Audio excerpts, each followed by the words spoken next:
This podcast is brought to you by Penji. Penji is a creative subscription service that gives you access to pre-vetted, agency-trained creatives from all over the world. From graphic design to illustrations to social media management and web development, it's all included for one monthly price. It's time to say goodbye to the hassle of searching for top-notch creative talent. With Penji, you get quality and consistency delivered right to your inbox every day, carefully crafted for you by humans. So meet your new creative team today. Head over to penji.co for more and enter the coupon code located within the podcast show notes.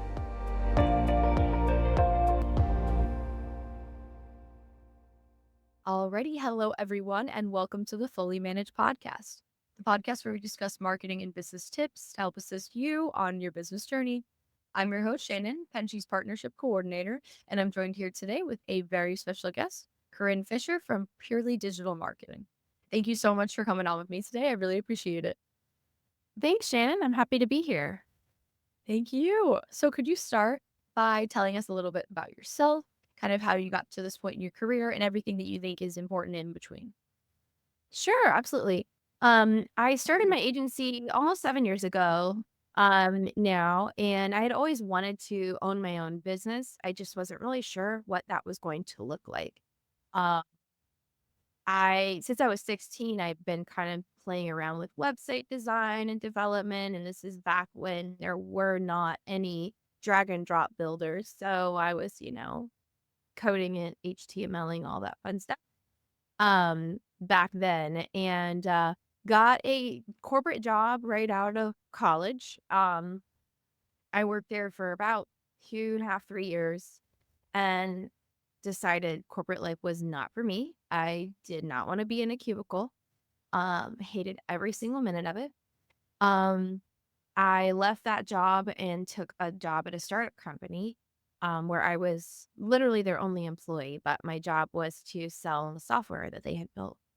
Um, it was a very niche audience that I had to sell it to, and I maxed out the audience, sold it to every last person we could.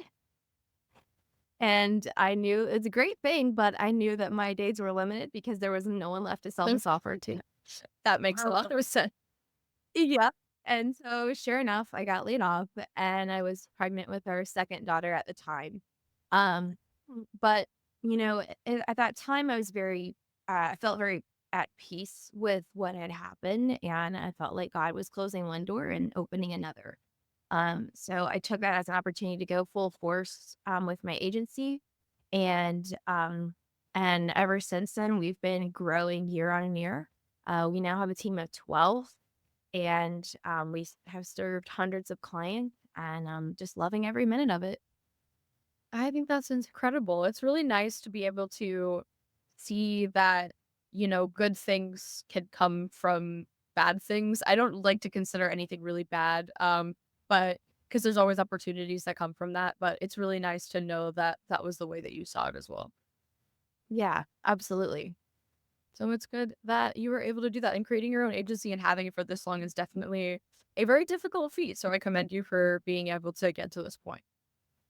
Oh, thank you. Thank you. It's not without its challenges, but I wouldn't mean for the world. For sure, starting an agency is very, very difficult. For my bosses can definitely relate to that. I've heard some things. So my next question for you is, I saw on your website, I love seeing this. I think it said something like 200 to 1,000 cups of coffee.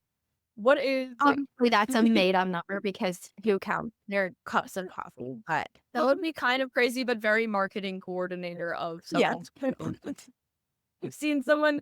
I love looking at people's for people's LinkedIn posts and them being like, I've tracked this very absurd thing in my life, and this is what I decided from it. right. And it very much could be more. Well, what my question was, what kind of coffee do you like? What's your favorite coffee then, if this is what's fueling your family? My husband is kind of a coffee snob, so I oh gosh, what is it? Well, we drink mushroom coffee. Oh, how is that? It's really good, surprisingly, and it's good for your gut.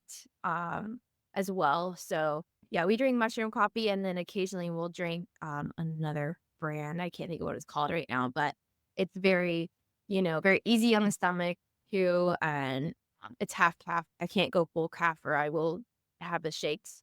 Um, Is it naturally caffeinated or do they like infuse caffeine into the mushroom coffee? they infuse mushroom coffee is like a Okay. mix. It's like there is some coffee in it, and it's got mushroom compounds and other vitamins uh and caffeine, obviously, but it's not a ton of caffeine. It's not like your regular full cup of coffee caffeine. Okay, I've been super curious about that because I've seen a lot of ads for it, and I know that coffee definitely has its negative side effects, and I kind of depend on it. So I've always been Yeah. very curious. So thank you for enlightening me a little bit on that. Yeah. So I noticed that you decided to go with the name Chief Empowerment Officer. I was wondering what that's all about. Yeah, so I went to a marketing agency conference, and this awesome lady by the name of Cassie Shea got up and spoke um, about basically owning your identity and your title, and what does that mean to you. And someone else had a creative name for CEO. I can't remember what it is right now. And so I started writing down different things of that obviously would go with CEO, different titles that would match that. And Chief Empowerment Officer just really stuck out to me, and it goes right along with our agency's core values, and just the reason that I started my company to begin with. One of the biggest reasons I didn't like the corporate environment is because I did not feel supported, and I felt like I was just a number, and I felt stuck, right? And I never wanted anyone on my team to feel that way.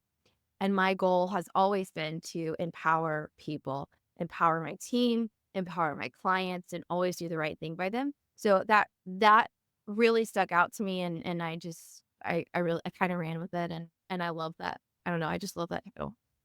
No, I really like that too because I think that there definitely is a, for lack of better phrasing, a vibe around a CEO title that you're kind of untouchable and not approachable for the company, even if it's small. Sometimes I think people are very intimidated by it, and I Right. like that yours is a not only more approachable but more uplifting. Like you're there for your team and you're not there to just be this entity that is in charge of the team, because I Yeah. definitely think that says something.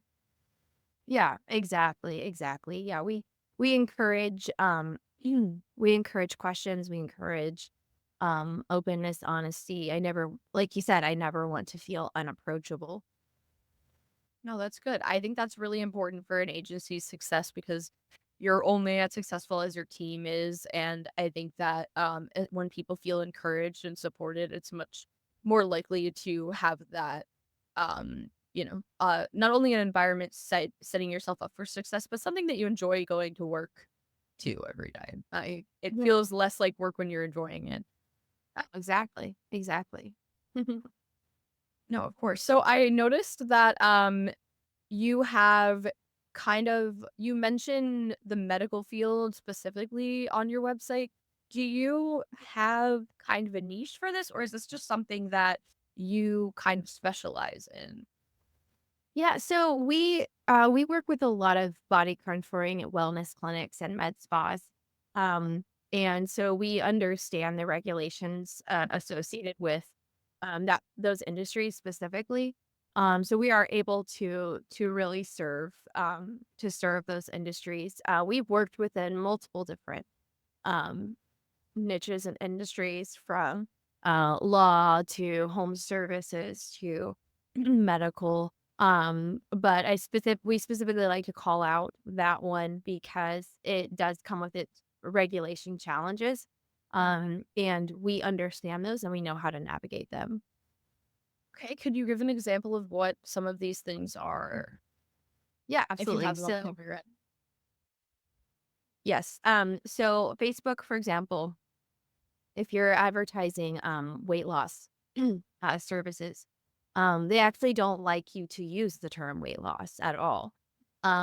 So we kind of get around that with advertising for other things like body contouring or um, fat loss.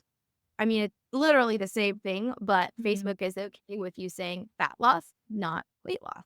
Hmm, interesting. And yeah, you can't use before and afters of um someone losing weight. You know, you can't use a before and after picture in your creatives on Meta for for those ads. So that's just one example. Google also has its regulations in those industries, but yeah, it can get very nuanced. Things that you would think were okay, but your flag would, or excuse me, your ad account would get flagged and or suspended for things that you never would have thought of. No, that's really interesting, and I like that you're able to navigate that, and that's something that you advertise because you know you're good at it. It's nice to be able to take in clients not only because you enjoy that field, if that is the case, but also that you're experienced in it, so you know what you're doing when you're doing it. Because I think that it's probably very difficult to adjust to a new field if they have those kind of regulations, Yeah. whereas you're able to advertise that you already have experience and understand the way in which this works. Yeah, absolutely. And if someone is getting into that field in terms of marketing for them, it can be a lot of wasted ad dollars and a lot of wasted time if you are not familiar with the regulations. And so at the end of the day, it wastes the client's time and it wastes their ad dollars if you don't know what you're doing. Yeah, exactly. So it's nice to be able to advertise that you have those skills specifically, because I think that often people will maybe go to a different marketing agency that isn't familiar with it, and they'll have to figure it out by trial and error, which Right. not good for either party. Exactly. Exactly. So you work with a lot of small businesses. Do you personally prefer to work with local businesses or kind of anywhere? Well, do you mean local to me or? Local to you, yes. Oh, okay. No, actually, we have a few local to meet clients, but most of them are just all over the U.S. At one time, we had clients in Australia, Dubai. We don't have that as many now in other countries, but we have them all over the U.S. Well, so do you ever have to navigate the possibility of serving possible competitors? Um, Rarely. It rarely comes up. And it even if they are in the same area, there's plenty of business to go around. So to be honest with you, it's really not that big of a deal, as big of a deal as people make it out to be. Mm. Because competition is good. Competition is good for um to increase prices first off. Like it helps to it helps to create um um, diversity in the market. It helps you to adjust and make yourself better so that the clients are served better. So it's really not as big of a deal as people think that it is.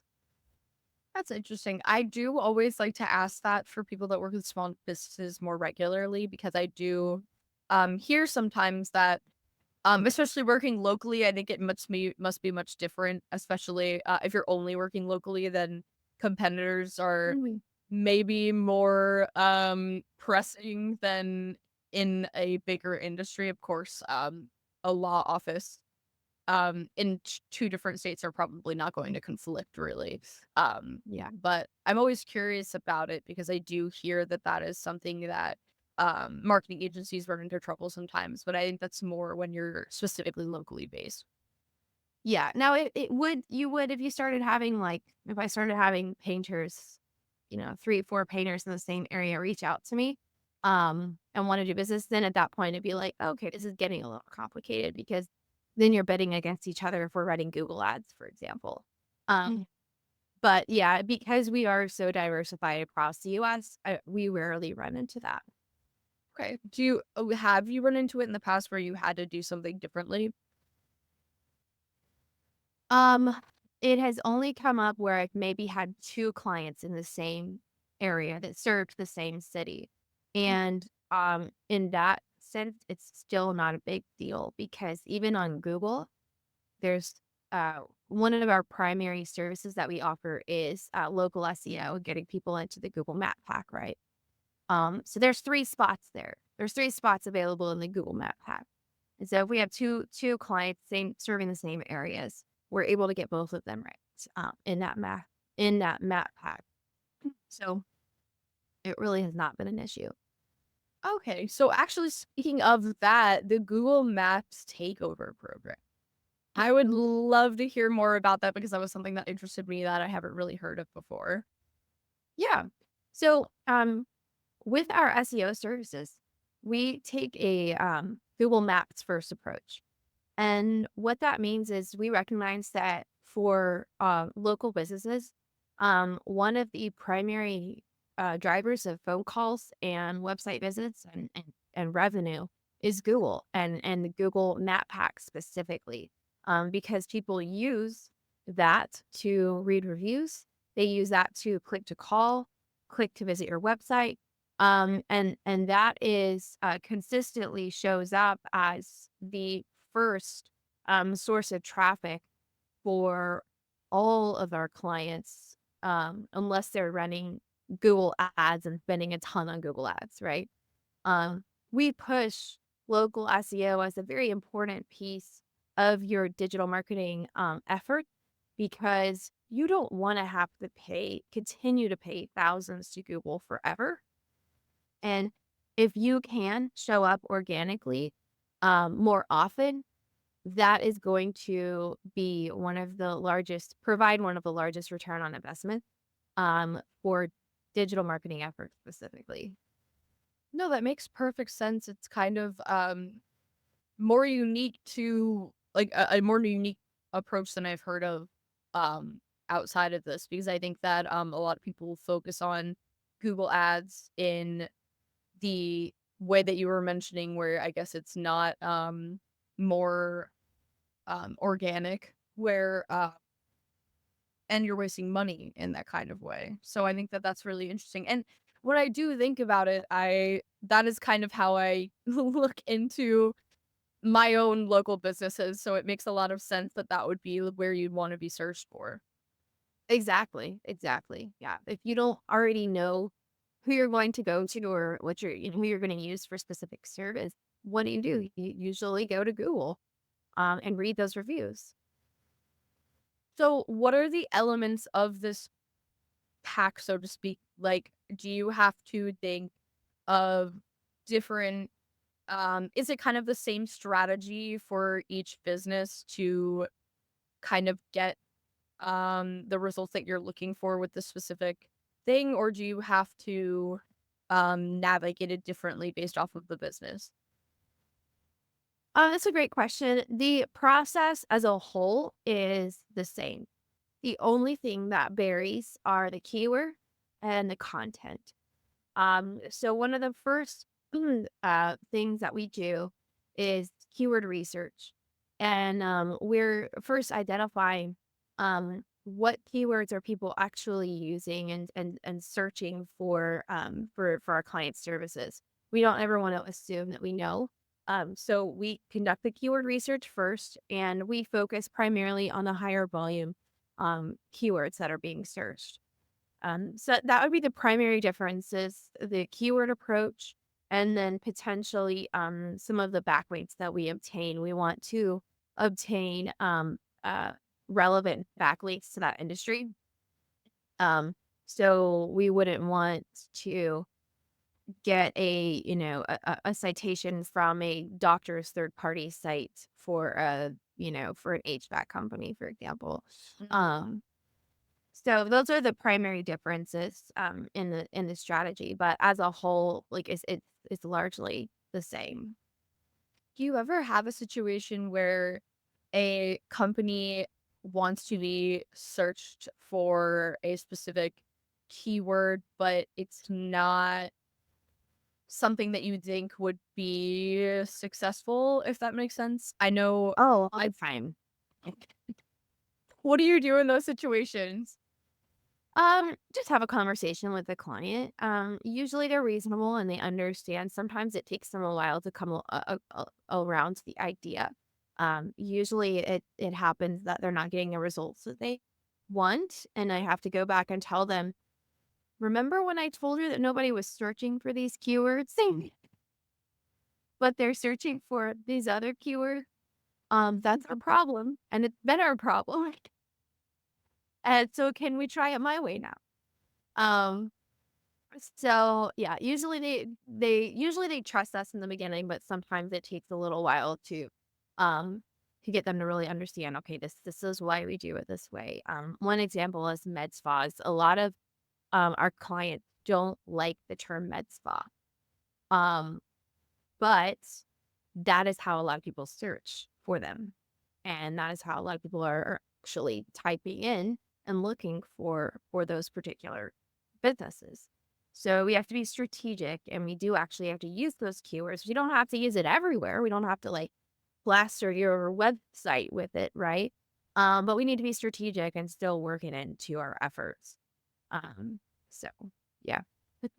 Yeah, no, that makes a lot of sense. I think that it's definitely difficult for different businesses and business owners to get out of their headspace of how they think their business is, and then how people are going to not only look them up but also be interested in them in the first place.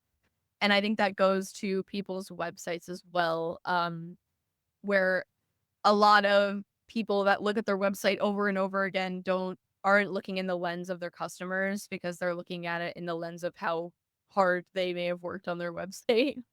And I think Right. that's something that's really difficult. Yes, absolutely 100%. So I think it's definitely similar with kind of keywords of that you don't want to necessarily identify with a certain word or phrase, but people are going to be looking you up anyway using that. So it makes sense that you'd have to navigate and kind of explain that, even if that's not the preferred way of them being found. Right. Okay, interesting. Okay. That's I never really thought about it like that because I do I am always interested in the keywords aspect of things because I know that um a lot of people look for marketing help but not necessarily know what's needed, and keywords are something that a lot of times I feel like it comes down to sometimes. Um, and Yes. so it's interesting to hear it can also be a difference of opinion of what you'd like to identify with. Yeah. Yeah. Are there It is. other Oh, go ahead, finish. Oh, no, I was just asking if there were other industries that you've run into where this is, like an identity thing, if that makes sense. The only other instance is that Google may classify your business in a way that you don't like. Um, so we have to pay attention to the categories that Google has available and how they classify your business and what they call it.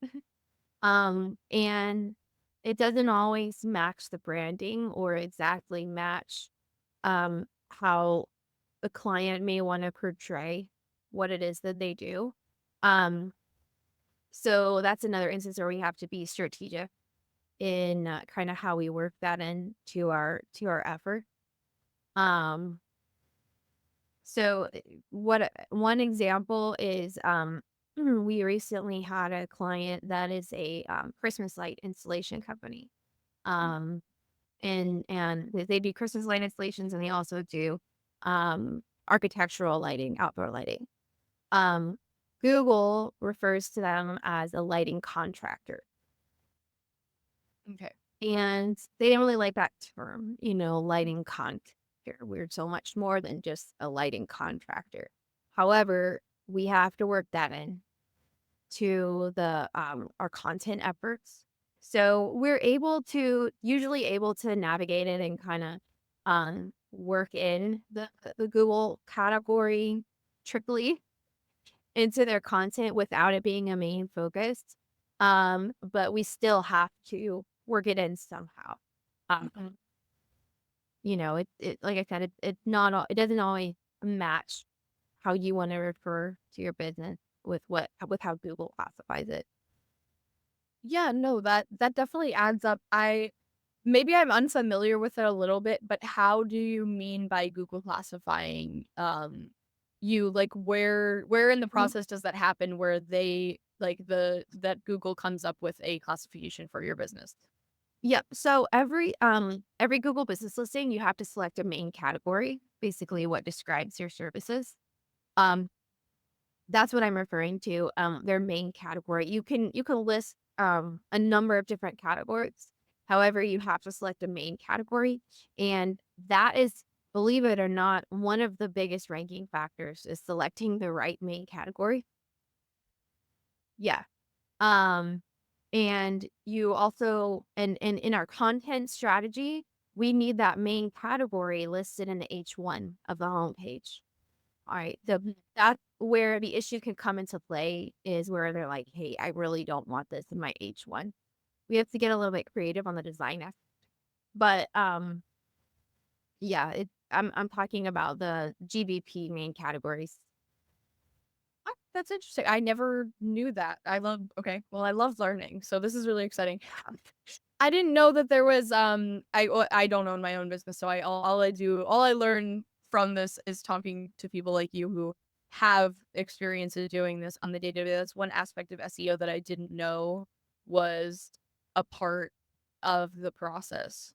Or I guess it might not even be a part of your process specifically, but them Oh creating no, it the is. It's a yeah, and it's a very, small thing to correct, but Mhm. it's so funny because we'll take on clients and they just had the wrong main category selected for 5 years, and we switch it, and it's like the next day they're showing up. Now, of course, we do a lot of other things after that, but that is that can really make a huge difference.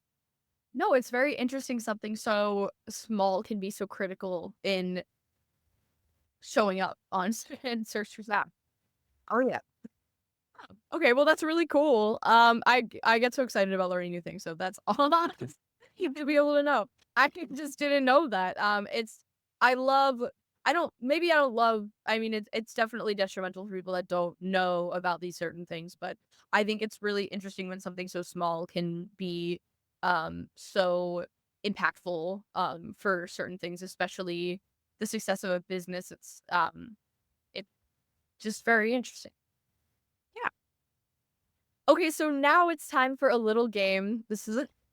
We'll get out of the we'll take off our marketing hats for a second and I'll ask you some funny questions. So, my first question that I have for you, I'll start with a marketing question. We'll ease into the absurdity. Um, for outreach, say you're looking for a potential client, maybe this is earlier on in your agency. Do you think that LinkedIn or email outreach is the best way to go? For, like, cold outreach? Yes. Um, I would say LinkedIn, because you can honestly, I don't like either one. That's my really favorite What would you one. choose instead? What would you choose instead then? Um, if you're just getting started in person, I mean, that's how I did it 7 years ago, in-person networking events. Um, it's gonna take a lot of cold outreach if you're just doing email and LinkedIn, before you get any traction, and you're gonna be over it by the time you finally get a client. So, I if you're just getting started, in-person networking events, and building up your experience, with potentially with friends and family. at first. But yeah, I would say networking events, BNIs, chamber events, and things of that nature at first. Okay. No, that definitely makes sense. I like when people choose things that aren't just the question, the options that I provide, because it's also a new perspective. And I definitely understand that. I think that having in-person encounters are definitely much more impactful for people getting to know you and trust you too. Like knowing someone in person, you get more of a feel of the personality and how you think you might with them. And I think that's really helpful in deciding whether to get involved in someone's business. Yeah, absolutely. And just to give some like perspective to that, um, I don't even go to networking events anymore. Like I don't do BNIs or chamber. I don't have time. I've got 3 kids and I run my agency. But I do go to occasional conferences. I only went to one conference last year. That one conference was responsible for 20% growth on my agency. Wow. So that's how That's really impactful interesting. in-person networking is. Interesting. Okay, well that's very, very cool. I've always doing this podcast, I'd really like to go to more networking events like that. So I'll definitely be using that as a factor to discuss with my boss.